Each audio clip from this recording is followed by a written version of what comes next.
1 2 3តោះ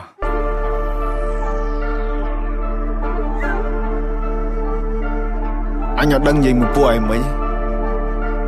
ពួកឯងឈួតអស់ពួកឯងស្ដាប់បលនេះដាក់ subtitle Let's do it ខ្មែរថៃដីខ្មែរអត់ត្រូវការអ្នកណាមកថៃជំនួសពួកចោលឆ្លៀនពៀនបើមិនងាប់ក៏វាអាចរបួសតជំនាន់អ្នកចោលសៀមរឿងសង្គ្រាមគឺវាឃ្លានហួរដើម្បីដល់អំណាចស្រ័យជេរចាចអញខ្មាស់គេជំនួសអញទៅអញវាយតឲ្យមួយថ្ងៃពួកអាចយ៉ាងไรអញទៅអញវាយនោះអវជ័យពួកប្រែដល់លើដីទុកអញអ្នកកែកៃអញទៅអញវាយសិតតែពួកថ្មិលបាញ់ជនស៊ីវិលចរិតពួកថៃអញទៅអញវាយធ្វើបាបពួកអញណាធ្វើបាបដល់ចាស់ជាសាពួកនេះលេងនឹងនេះបំពេញមានអំណាចលើទីហ៊ានពួកអននេះចេះតែមានលេងលខោឲ្យយើងមើលពួកអកក្រឹតចាំអញប្លង់ឲ្យកិច្ចពួកអននេះលេងល្បិចសុទ្ធពួកអកពើគិតថាមានតែឯងសេចដុំមកសំញ៉ៃពួកនេះអ្នកកំ នៅអាស៊ីគេមើលកូនខ្មែរយើងមូលមីចាប់ដៃសាមគ្គីដៃតពីដូនតាឈួតណាចង់រស់រើមកមួយសងដល់នៅសសាសអត់មានអ្នកកងាប់លើដីខ្មែរអត់មានអ្នកហែ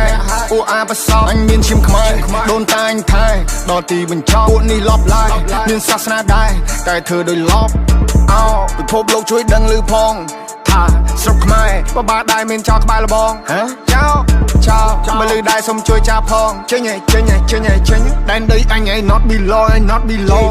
ខ្មែរថៃដីខ្មែរអត់ត្រូវការអ្នកណាមកថៃជំនួសពួកចោលឆ្លៀនពៀនបើមិនងាប់ក៏វាអាចរបួសតជំនាន់អ្នកចោលសៀមរឿងសង្គ្រាមគឺវាឃ្លានហួរដើម្បីដល់អំណាចស្រ័យជេរចាចអញខ្មាស់គេជំនួស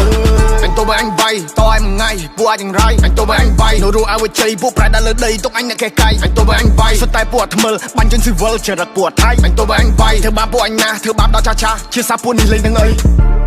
នេះហើយប្រទេសបនមានថាយើងមួយចំហៀងសុទ្ធតែអ្នកក្រនេះហើយប្រទេសបនមានមើលឃើញប្រាសាទគិតថាជាថ្មនេះហើយប្រទេសបនមានពេលយើងជួយសេដ្ឋកិច្ចគិតថាយើងពលករនេះហើយប្រទេសបនមានវត្តសៀមឆ្លៀនពៀននឹងលើដៃក្រយកមិនបានបននឹងវាកំចិចដែលឆានបននឹងអត់ respect ឲ្យភាសាប្រទេសនឹងលេបដាសាដូនតាមានចាចុងបីពួកចៃពួកថៃពួកចោលបដោកឡាពួកនេះសុទ្ធតែពុំហេតុមហាចង់បានភាសាឡើងចង់សាយភាសាដឹកសពទៅវិញឬក៏ធ្វើចំណៃថ្មបំផ្លាញចង់បានប្រមាណទៅវាគ្រប់គ្មានគុណធម៌ច្បាប់នៅលើលោក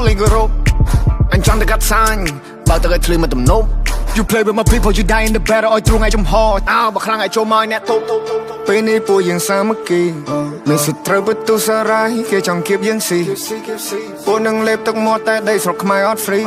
ព្រោះថាអ្នកអាចនឹងត្រូវងាប់បន្ទាប់មកទៅជីអូកូនេរ៉ូជួមុខពេលដែលជួបទុកនៅតែស៊ូខំកានកម្លាំងប្រយុទ្ធមិនតោះស្រូតយុទ្ធមិត្តគំរូឲ្យយើងសុខសាន្តសុខចិត្តលះបងកាយគេផ្ទាំងគំនូចោលប្រពន្ធកូនឃ្លាតឆ្ងាយកាយសំពះក្រាបនឹងគុណលោក Oh I pray for my people every day Oh I pray for my people every day Oh I pray for my people every day Oh I pray Stay safe បងប្អូន